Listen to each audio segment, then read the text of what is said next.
Welcome to Mornings with Matt, personal and professional development training that connects the art of acting with critical life skills and self-mastery. Presented by the Deering Acting Studio. Hello, everybody, and welcome to another episode of Mornings with Matt. I am not Matt, I am Brian. Matt just had his surgery yesterday, and so Joey and I will be running the show today, right, Joey? Absolutely. So we are. I believe the title of the show is actually Mornings Without Matt. Yeah, Mornings Without Matt today, yes. Yeah. Yes, it is Mornings with Joey and Brian today. But Mornings with the Sweeney Brothers. Yeah, Sweeney Bros. Mornings with Nubs. Mornings with Nubs, I like that. I mean, really any one of these names. Why don't you vote on which name you like best for this morning, and we'll go with that. Oh, that's going on Instagram for sure. Yeah, done. Okay, done. So we got a couple things we want to go through today. But first things first, obviously, again, Matt's not here. He had his surgery yesterday on his knee, and for those who've been very involved in what we've got going over here, this has been a long time coming. We've been waiting. Matt especially, he's very competitive, athletic, and so this is something that's going to present him hopefully with the opportunity to start doing some of those things again, to be playing basketball and to be running and to doing that stuff. And what's interesting is literally, like, if we let him, Matt would 100% be here right now. Like, he'd be running the show. That's just the kind of person that Matt is. And so just to speak into his character and into that idea, he's also willing to just give others the opportunity to grow and to be doing different things like this today. Yeah, 100%. He is such a driven person in general. Like, there's so much I've learned from him where it's like even when conflict comes up, right? He deals with it so elegantly and beautifully, even though as an outside person, as somebody watching in, I'm like, I know that has to hurt, right? Mm-hmm. Because especially being a business owner in our business, like, we're the four of us, me, you, Shay, and Matt, are so tied to what we do here. And so, like, it's sad sometimes when people leave and all that, and he deals with it so beautifully. He just says they all come back, you know, no big thing, and he puts a smile on his face, and he always sends them with a warm welcome. And I just love that about him, because that's something where, like, I struggle to do that in my life for sure. Mm-hmm. Because you want to hold on to people. Yeah. If you love them, if they've been in your life for a long time, you don't want them to just leave. Right. You know? Yeah. Yeah, and he does do really well. And what's cool is, and we've talked about this in a past episode, but it's not just something like, sometimes you look at like a Matt and you're just like, well, I couldn't do that, right? Like, he does all these great things and handles things in such a elegant way. However, it's time in the game also. Like, I remember from working with Matt for so long, like, that hasn't always been easy, you know? Like, there was a time where even letting people go was just this, like, huge thing that would, like devastating. Like, it would affect the entire week and bring us down, and it's through time that we've figured out how to handle those things and how to deal with those things and move forward. And going into biblically, that's a huge part of how we as a team have been able to go through it together, because we understand this idea that it's right there. When you're doing something great, when you're doing something that is world-shattering, if you will, mm-hmm. that it's opposite of the way other people are doing it, and you're fighting for love and fighting for these things, you're under attack. Like, there's essentially this target on your back for you, because you are being bold with the things that you believe in. And anybody who ever got any crap about something, it was probably because they spoke out on something they believed in. The people who don't hear anything are the ones who are quiet and aren't willing to speak their mind and ruffle feathers, right? Sure. And so I think that's one of the cool things right now as a team. It's scary, it's hard, but that's what we've decided to do, is we've decided that no holding back. This is who we are. This mm-hmm. is what we believe in, and we're going to fight for these things. Yeah, totally. 100%. So you said you wanted to talk about your story a little bit today. You want to get into that? Yes, yeah. So So a lot of times I'll get asked by people about what's happened with me, a story. So I'll start with this. I want to tell it just because I haven't had an opportunity in a long time to really speak on that in this format. However, with story, for a long time, I was going around and speaking about my story and doing things with my story, right? And one of the greatest lessons going in on lessons Matt's taught, that he taught to me, was my life isn't about what's happened to me. It's about what I do with it. Yes. And so I used to travel and speak at different places and churches and schools and literally just talk about the incident, talk about what happened, right? Back in 2015, which I will talk about today, but I want the lesson and the thing that people hear to be, that's all I did. Right? For a long time, I would just keep talking about it and keep talking about it and the coma and what that was like, and that's cool, it's great. But then Matt just brought up this great thing about, like, people don't care about that. What they care about is what you've done with it, what you're doing with it currently. Like, sure. And some examples of that, like, were the first time that that we started coming back together, Matt and I, he got me to drive his car. What? Yeah, and this That's is crazy. like brand new. I mean, the car was like brand new. The Lincoln? Not the Lincoln. It was when he just, like, his other one, the Volkswagen? The Volkswagen. Yeah. Wow. And it was like new, okay? And he knew I hadn't driven like in like years, right? In at least a year, maybe 2 years, okay? And he was fearless for me, so that I could, like, feel that, right? And he just goes, I was like, I don't know, man, like, I haven't driven, like, I don't want to mess up your car, right? And he was like, well, just do it, let's go. Like, you're never going to do these things unless you go and try and make it happen. And so he let me sit behind his car and drive, and it was terrifying and amazing. He did the same with a bike. Like, just the idea of jumping on a bike sounds so easy, and riding a bike, but like, when you lose your toes and you haven't had to balance in that kind of way, it's terrifying because you're afraid of falling. Much like a young kid who's getting ready to ride for the first time, and he goes, let's do this. So the point he made was, those are the things that make your story yours. That's what makes it interesting, because anybody go through something like what you went through, go through a coma, wake up, and just, if you don't do anything, what does it mean to wake up? It doesn't mean anything, right? What does it even mean to be joyful? Like, it's about what you're doing with it, right? Does that make sense? Yeah, that makes a ton of sense. I would say just the last probably month or so, you've had a big transformation as a human, as a person, through Matt's coaching. Would you say that's true? 100%, yeah. So we talked about this in the cabin episode, but that's right. I forgot about that. Yeah. But basically, there was this this big transformation where I was willing to take extreme ownership. So with my life, I said, these are the things that, like, anything, whatever happens, it's my fault. And you know, I was even talking with someone the other day. I was talking with a friend, and she had watched the episode, and she was like, that's jarring. Like, she's like, that was like everything's your fault, like everything? And I was like, yes, everything is my fault, literally everything. But I'll tell you, as a leader, as a friend, it's changed my entire life, because I feel like if I'm taking accountable for everything, that's when I can really grow. If you're taking accountable? If I'm taking accountability, thank you, Joey, then I can really grow, like, with you and with the team and with my friends and the people around me. But before, I wasn't. Like, before, it was like there was always something to blame. There's always something to point blame towards, and when you change that mentality, all of a sudden it opens you up to really grow yourself. Sure. Yeah. That's cool. For sure. So going into the story really quick, I'll just give us kind of a synopsis version of this. Like, so long story short, Joey and I both have an autoimmune disease called ALPS.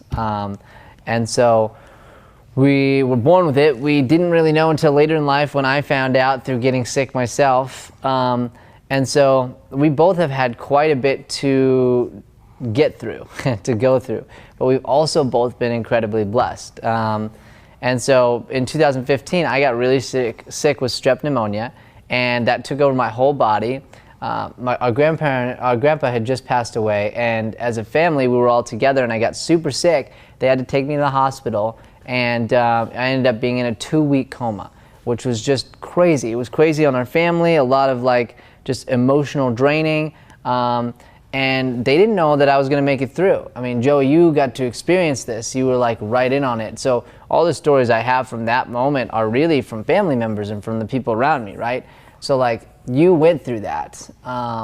And so I woke up 2 weeks later, and I didn't have, my fingers and toes were like totally black, and so they had to amputate. Well, all these things happened, but when I woke up, there was only one thing that I thought about, and this is something I try to carry to every day, but it's hard, it's really hard. But in that moment, there was only one thing I realized. They told me I had a 5% chance and I'm alive. Incredible. Yeah. Incredible. Like, that's the only thing I'm gonna focus on. I'm going to focus on that. I'm going to focus on the fact that God saved me. He has a mission for me. That's it, right? And that's how, because people ask all the time, how do you get through all that? How did you like make it through? And I was like, yeah, I was hurt. Like, it was challenging, and I was sad, you know? Like, it wasn't that I wasn't sad that I was going to lose my fingers and have kidney stuff go on, but I had such a big realization that every second we're alive is an incredible blessing. Yeah, that's huge. Yeah. Exactly. And you went through that, Joe, and you even have the same sickness. So, like, what was that like for you? Well, for me, I mean, during the time, it was like you said, it was already a hard time because our grandpa was passing away. And our family's, like, huge. So whenever something happens, holiday, whatever, everybody shows up. So there were, like, 50 people at the house that night. And I was there in the beginning, ironically, just visiting Mom. So that's what weird part about it was like I was already there, so I kind of had to see it happen. And then you came, and you were just sick. Like you just were thrown up, and like, but you were like, nah, I'm good. Like you were telling everyone you were fine. Yeah. And then I left with our uncle because that's where I was going for the night. And then I got a call like an hour and a half later that you had gone to the hospital. And I was like, oh, I want to go. And they wouldn't let me go. And so I low-key like was so mad at our family members. They wouldn't let you go? Yeah, they wouldn't let me go in the beginning. And like I was so mad, and I'm really, really happy you're alive because I would have probably had a grudge for a really long time. Yeah, like it made you if grudge. I didn't get to say goodbye. Yeah. I'm just saying. Oh, I get that. But yeah, I mean, it was just a challenging time, and then from that, there was a realization that like, oh, I have the same thing. This could happen to me somewhere down the line. And then I was also going to school and living in Wickenburg at the time. So Mom and Dad were coming down every day, and I no longer had a place to stay. So I tried to house hop in Wickenburg for a while, and then I just came down to the valley. And ironically, I actually lived with Matt, and I interned at the studio. I also lived with Matt at one point. Yeah. Just to show the graciousness, right? Yeah, for real. I mean, and you lived with him before he was married and then after he was married. Yeah. I lived with him like way after he was married. But yeah, so it was this crazy time where you look at the people in your circle and you see how everybody reacts differently. So for me, I looked inward and I was like, I have the same thing. Like, this is really scary. This could happen to me anytime. Yeah. You know, and you're facing your own mortality there. Yeah. A lot of people, it was the fact of missing you, you know, because you were such a light in our family. So it was that, like, our Uncle Jim, I'll never forget, he came out on that first night, and he was like, he told us all to go say goodbye. You know, and I've never seen him cry, and he couldn't speak. It was crazy, because he was on the job too. Yeah. So for him to come out of that on the job is just so out of character for him. Yeah. And it's just one of those moments where I won't ever forget it. Yeah. Well, thanks for sharing that, Joe. Yeah. Because I know with that, like, it's just a fine example. I like what you said about everybody handles things differently. So I think as a coach, one of the things that we do is we look at each person and try and figure exactly that out. How do you handle life? How do you handle critique? How do you handle growth? How do you handle all these things? What type of person are you? And then teach to that person. Sure. And I think a lot of programs it's like, come in, let me just teach everybody the exact same thing. Even schools, right? School systems can be this way. Like, you come in and let me teach you all the exact same math the exact same way. Yeah. And it's like, no, like, I'm a visual learner, I'm an auditory learner, like, I've got all this stuff going on that struggles from my past, like, and so I think, not even as a teacher, if we in life can look out and honestly look, and instead of judging someone, just go, they probably just handle things differently than me. That's a really good point. They have a different personality than I do. Instead of being like, oh, you're not me, just listen to that. Listen to that and go, how can I be a part of that personality? How can I really help you where you're at with the type of life you have, and you walk through life that way? Like, that's how in my life I've been able to affect people the way you said, be a light the way you said. Like, that's how, and I always use this example because I love them, go to Chop Shop and it's like, Brian, like, when I come in, because like everybody's personality is a little different in there, but I'm not focused on them trying to be me. So I might come in, literally the guy at the counter might be like, and this is not Chop Shop, but somewhere else, like, and I've been able to break them. They're like, what do you want? You know? And like, it's about like me not going, everything, you know, like coming in with all this energy, but just being loving and just going, you know, giving in my order and then just going, how's your day? You know, it's okay, you know? Yeah. And then you slowly start chipping away at that, understanding that's where they're at. And then you can really help someone that way. Sure. As much as you're royalty to Chop Shop, I'm royalty to Dutch Bros. You are 100% royalty. Joey is Dutch Bros royalty 100%. Yes. Funny enough, I tried to get a job there for like 3 years when I first moved here. Yeah. And I never got the Never job. got the job, but he's But so I'm really Dutch happy Bros. about it. He's so Dutch Bros. Yeah, I'm glad. I'm very happy too. Yeah, 'cause Yeah. you wouldn't be here. Probably not, no. Yeah, you'd probably be all Dutched out. You'd probably recolored your hair a different color. Good morning! What's going on, Hey, man? Yes, 100%. You'd be a totally different guy. So yeah, Joe and I both had an awkward pause there. Yeah, It's this great. got I thought you were gonna go on like a Dutch Bros story. And then I was like, oh, I guess we're done with Dutch Bros. I think it's Brian and I are on the same wavelength. So especially without Matt here, there's no one to break up like the pauses and like the thinking, because we're both thinkers. Yeah. You know? Yeah. We think about what we're gonna say before we say it most of the time. Sometimes it's spur of the moment, but we gotta cut that crap out. yeah. Like, just jump and go, you know? Might as well. But Jump. that's where I say, thank you, Matt. Thank you for letting us do this morning and letting us grow in this way, because, again, going on points, right? The only way to grow is by doing. Sure. And so I understand that today was probably a big fail. It was probably a really, really bad episode. And I'll tell you just straight up, like, I woke up late this morning because my alarm got shut off. And that's a terrible excuse, but it's true.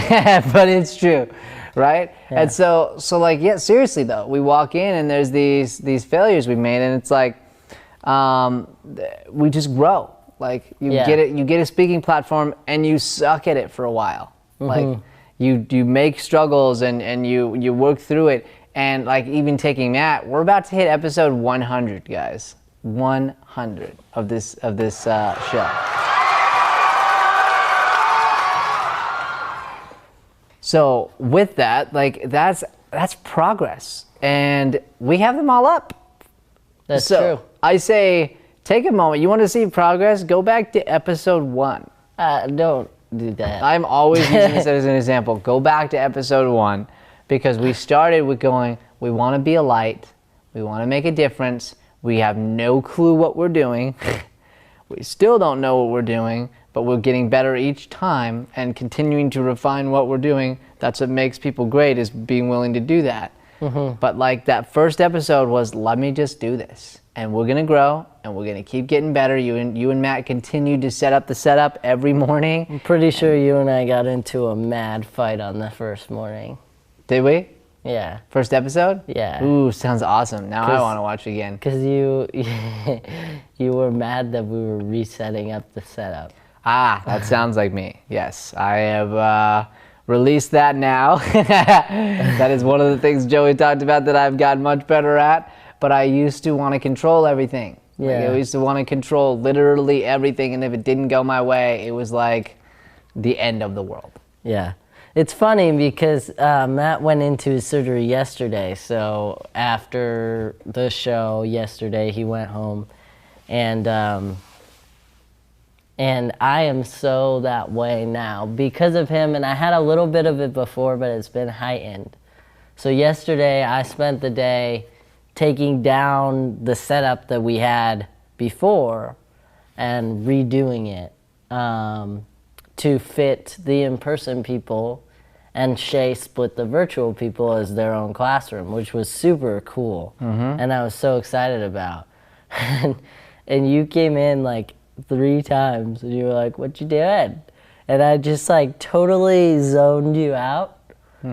And I was like, things are going good, like, but I couldn't give you what I was doing because there was so much going on that I was like, it's a waste of time for me to go through everything I'm doing. Sure. You know, so that's one of those things where it's funny, but I've seen Matt rub off on me in that way. It's like, what's the most important thing? Be brutally honest about it, and then just freaking go. Yeah. Dude, and I felt that. You were totally zoned in. And that's actually part of it. It drew me in, and that's where I was like, what can I do, right? Like, I think I asked that a couple times, like, what can I do to like help in here? And you're like, nothing, I'm good, right? And it's, you were in a zone, you knew, you were in your element, knew what you were doing, perfect. So then I went in, did teacher things and helped Shay get ready and did some other stuff. But it was like, that was, you knew what you had to do to get it done. Yeah. You knew step by step where you needed to get it done, what light needed to go where, and then it was about adjusting and figuring it out to make the perfect setup. And there are certain times where it's like, let me just figure some of it out. As long as you're focused and zoned in, and through doing it so many times, you understand the time constraint, you know how long you have, sort of, and what it looks like, and so you push the limits of that, and you were here all day. You were here all day making sure that that happened, right? Yeah. So, super cool, dude. And I've just been super excited because when something like this happens, you know, thank you, Matt. You give the team around you, when the leader's willing to let others rise up, because easily he could be managing everything right now from home still. Totally. Easily. But he trusts us, trusts the team, trusts me, you, and Shay. And so then we have opportunities to grow and get better. And we all did yesterday, 100%. 100%. Yeah. It was really dope. Awesome. Alrighty. It's time now for Brian Sweeney's Shameless Plugs. Shameless Plugs! Ladies and gentlemen, Shameless Plugs from Brian Sweeney today is going to be passed off to Joey Sweeney. What? Alright. Shameless plug, acting is my day job. 7 strategies to market and make money as an actor by Matthew Deering. This book is amazing. We spent this past weekend recording it for an audiobook that we are going to be releasing on Audible soon. And it was genuinely a pleasure for me to be able to listen to Matt read through the book and about all of his acting tips and experience. So definitely take a look at this and be on the prowl for an audiobook that is coming out soon. Boom. Love it. Okay. So last plug we have here for today before we wrap the show. Shameless plug! Also, you can continue to check out, we have our nonprofit theater, so if you want to support us during this time, you can jump on to lighthousetheater.org, donate, and just sort of help build up our program in that way. We would be super grateful for that also. So as a wrap up, again, thank you guys. Thanks for watching. Thank you, Matt, for giving Joey and I the opportunity to grow today. Heck yeah. Heck yeah. And so definitely come back with us. Check in with us in 2 episodes. We have our 100th episode coming up here on Thursday, and we are just very excited about that. So thank you for helping us continue to put out light-driven content. Please like, subscribe, and share. You guys are our lifeblood. So when you share and when you help us get the message out there, that's the way that we can really, really change lives. So again, thank you for watching. Help us continue to grow and continue to help other people. Thank you. Thanks for listening to Mornings with Matt. Please like, subscribe, and follow us at Deering Acting Studio to keep up with the latest content. For more information on classes, private lessons, or professional development coaching, visit www.deeringstudio.com. Have a Deering day, everyone.